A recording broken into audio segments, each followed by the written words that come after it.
Welcome to the Virtual Facility, a sustainable approach to data center operations without compromise. This presentation is about the biggest challenge facing data center operators today: identifying, quantifying, and mitigating risk that is inherent to data center operations. It's also about a new computer modeling and simulation approach to addressing this challenge. Let me start with the general challenge of managing change in the enterprise.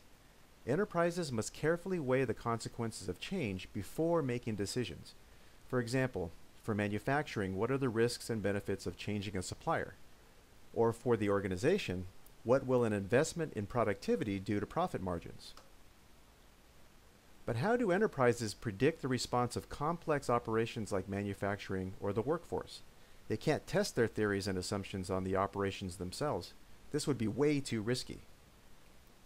To make predictions, businesses turn to various forms of modeling and simulation to decrease uncertainty, trace cause to effect, anticipate failure scenarios, and generally reduce the risk of change at little cost.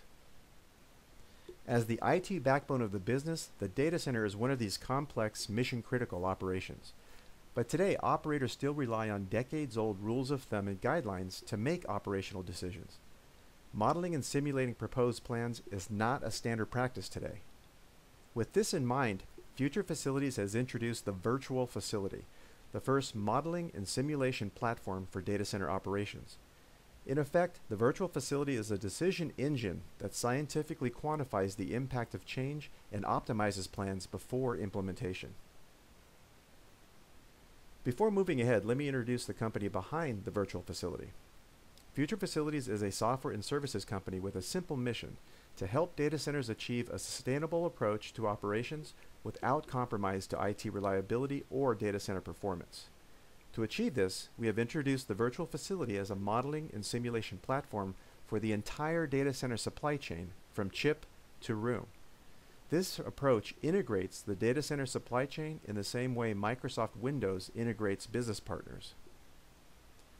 Why do data centers need a simulator? The computer game Tetris is a good way to illustrate this. The goal in Tetris is to place the blocks without wasting space on the board, but the blocks keep changing shape. This makes every placement unique and in need of a good decision. There are no rules of thumb or guidelines that can automatically prevent the space from being wasted. This is the Tetris effect. Data center operations is just like Tetris. The goal is to deploy IT equipment safely without wasting space, power, and cooling. But the operator has no control over the characteristics of the IT units. They are determined by the IT manufacturers. This makes every deployment unique and in need of a good decision.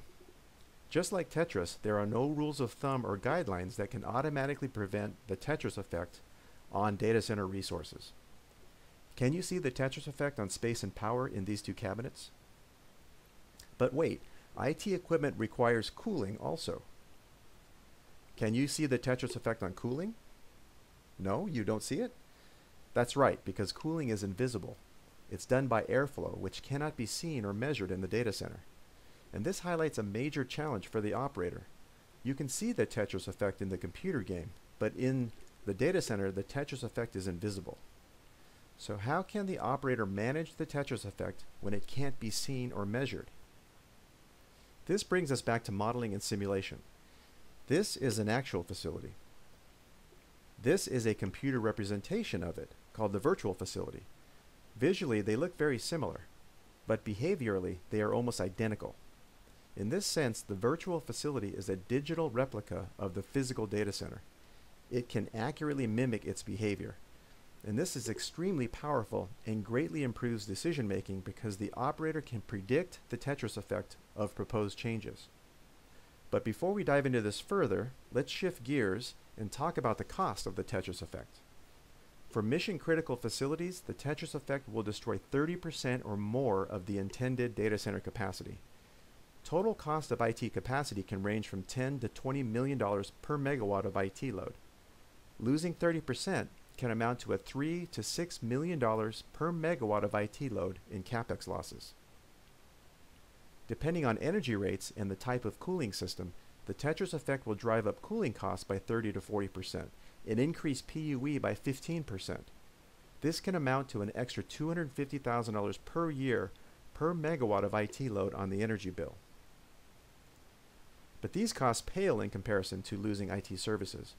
At about midlife, the Tetris effect typically has spread throughout the data center enough to expose IT equipment to failure conditions for the first time. This is a very difficult position to recover from. This is the point where the operator leaves capacity on the table and invests in a new data center or expands into a colo space. It should be noted that these numbers apply to mixed-use, mission-critical operations where the data center is meant to be a flexible IT platform. They don't apply to purpose-built data centers such as those from cloud or hyperscale computing companies like Google and Facebook. Every change to the data center produces a Tetris effect to a greater or lesser extent. There are three common scenarios where the Tetris effect is overlooked. The first is when IT, facilities, operations, or another group makes a decision for the data center to advance their cause, but in the process undermines the data center. This happens often without these groups being aware of the collateral damage caused by their decisions. Here's an example. The facilities team wants to reduce energy costs by replacing the old AC blowers with new EC fans. This decision seems like a no-brainer because EC fans deliver the same amount of air for 30% less power. Meanwhile, in the data center, energy was saved, but temperature compliance for 30% of the installed IT units was lost. Facilities got what they wanted, but IT services were taken down in the process due to an unforeseen Tetris effect on airflow. Project planning, like planning for a server installation, is the second scenario where the Tetris effect is overlooked. Today's state-of-the-art practices are based on DSIM tools, but DSIM is real-time information only, such as power consumption, temperature, and alarms, like what you see on a car dashboard. This information describes what is happening now in the data center, but reveals nothing about the hazards on the roadmap ahead. Just like driving a car, the data center needs headlights to reveal the hazards in its path and enable the operator to steer clear of them. Let me give some examples of how data center headlights are useful. So here's an example. IT is planning to install these units into this cabinet.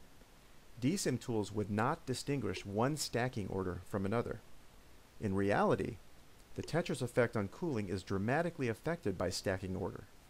An overheat occurs with the blade computer on the bottom. Blind application of DSIM is like traveling the data center roadmap without headlights. Here's another example. IT is planning to install these cabinets into this data center. They can choose one of two roadmaps. DSIM tools would not distinguish between the two roadmaps. Again, DSIM information is similar to dashboard information in that it's blind to the road ahead. In reality, the Tetris effect on cooling is dramatically affected by the roadmap taken. An overheat will occur if roadmap A is selected. Capacity planning is the third scenario where the Tetris effect is overlooked. Today's state-of-the-art planning practices are based on DSIM tools, but again, DSIM provides real-time information only, like a car dashboard. This information is only part of what is needed to replan the roadmap when the data center is diverted from its original path. The data center also needs a GPS to ensure that it can reach its destination before running out of capacity. Let me give an example of a data center GPS in action. IT is planning to change the data center roadmap with a new IT technology.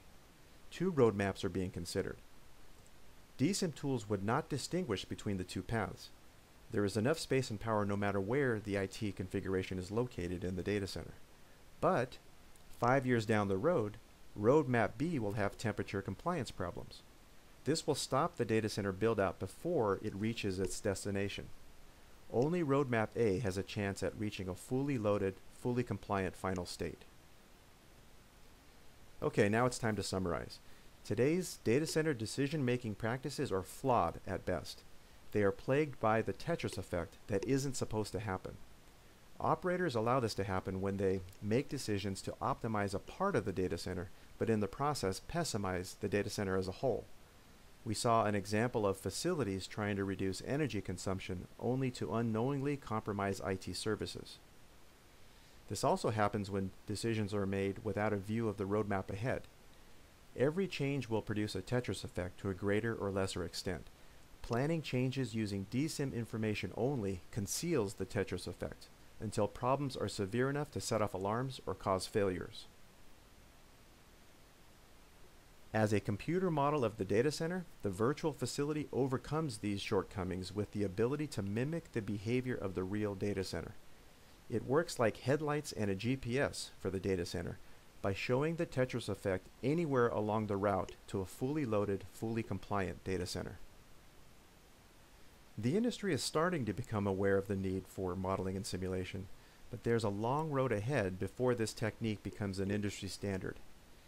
Dr. John Koomey is one of the few industry researchers who understands the need for modeling and simulating the data center. He has written 2 papers on the topic that can be downloaded from the Future Facilities website or John's website at koomey.com. Future Facilities thanks you for viewing this presentation. We hope you found it interesting and informative. Please email us at info@futurefacilities.com for more information, and we look forward to seeing you at future presentations. Thank you again.